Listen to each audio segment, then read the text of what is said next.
The Maserati MC20 GT2 Stradale takes inspiration from the GT2 European Series, a championship that sounds incredibly fast, but isn't quite as extreme as the name suggests.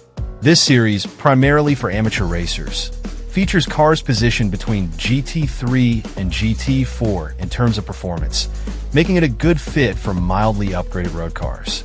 Among those homologated are the Porsche 911, KTM X-Bow, and Mercedes-AMG GT. Maserati gave the MC20 a racing upgrade in 2023, and it has since secured multiple victories.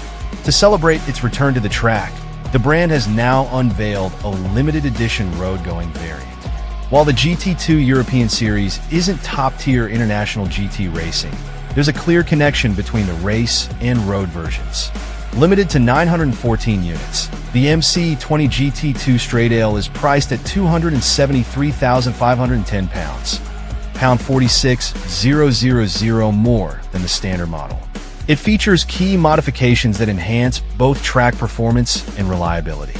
This car needs to breathe a lot, says designer Francesco Morosi, explaining the improved cooling system.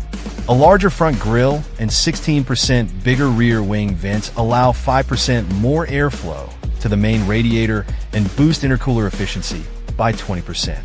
Additional sculpting and vents help dissipate twice as much heat as the standard MC20. Over 10 laps of Stellantis' Balaco test track, brake fluid temperatures stay 40 degrees Celsius lower. The twin-turbocharged 3.0-liter V6 now delivers 631 brake horsepower, just 10 brake horsepower more than before, achieved through electronic tuning. However, the improved cooling system ensures consistent performance, making the GT2 Stradale far more suited for extended track use than the standard MC20.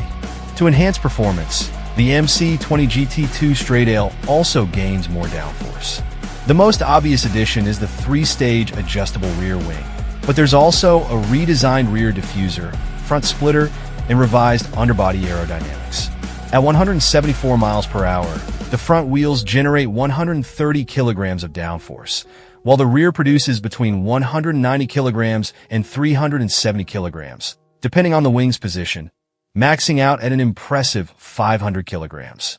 Despite these changes, the drag coefficient remains at 0.38 CD, ensuring the top speed holds steady at 201 miles per hour. Weight reduction has also been a priority, with up to 60 kilograms shaved off the standard MC20. A significant portion of that, 20 kilograms, comes from the bespoke carbon fiber bucket seats by Sabolt, though the standard seats are available as an option. Michelin Cup 2 R tires, 245/35 R20 front, 305/30 R20 rear, save another 5 kilograms, while removing carpets cuts 5 kilograms, and trimming down the center console sheds an additional 2 kilograms. Inside, Maserati has extensively used Alcantara to reduce reflections, a trick borrowed from the race car, an approach I fully support. The new carbon fiber seats offer a lower, more upright driving position, though they lack lower back support, which is noticeable on the road but less of an issue on track, where their lateral support is a real asset. The steering wheel features neatly integrated shift lights on the rim, with fixed paddle shifters positioned behind it. However, the column stalks for indicators and wipers remain in their usual place, making them a bit of a reach. Every brand approaches this differently. Porsche attaches smaller paddles to the wheel, while Ferrari keeps fixed paddles and moves the indicators and wipers to the wheel itself, which isn't necessarily better. Meanwhile, the drive mode selector has been repositioned higher and closer on the center console, making it easier to reach while staying focused on driving. Another smart tweak. Otherwise, the GT2 Stradale's cabin is much like the regular MC20's. Butterfly doors to get in, a great view out forwards, and a rearward view so restricted that there's a camera instead of a mirror. There's a small boot behind the engine bay, good for a weekend's luggage, although it can get warm. The V6 is mechanically unchanged from the standard MC20, but it makes 10 brake horsepower more, 631 brake horsepower at 7,500 RPM, owing to new mapping. One suspects it wouldn't be able to perform consistently on track in hot weather if it weren't for the huge amounts of additional cooling allowed by the new bodywork addendum. Peak torque comes in quite early from just 3,000 RPM, thanks to the turbos spooling and getting going, but in the mid-range or low revs, they do so with noticeable lag. Although this is still a relatively torquey and not a heavy car, so it's not like it feels sluggish even if you do get caught in the wrong gear. At higher revs, the turbos are spinning freely and often, so throttle response is great. The car sounds pretty good too. Not as soulful as Maseratis of yore, but by modern standards not so bad. An optional titanium exhaust, track only, will follow later this year. Response from the 8-speed dual-clutch automatic gearbox is good. This too is mechanically unchanged from the MC20, but if you go into the raciest Corsa drive modes, its shifts are quickened significantly, punching through with a proper shove in the back. I imagine that's no quicker than just a very rapid and smooth gear change, but the aggressive kick in the back makes it feel faster. Braking is by carbon ceramic discs, which have a reasonable feel at both low and high pedal pressures, if behind on the best nuances of, say, a Ferrari or Porsche left pedal.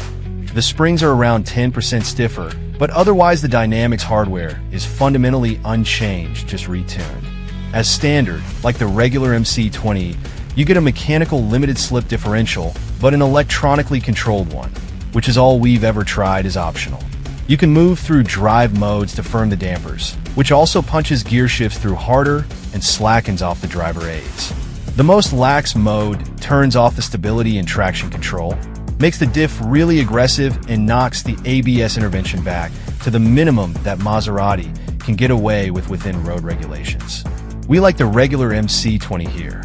It's a relaxed and honest supercar that rides well, and tightening up the springs a little really doesn't spoil that.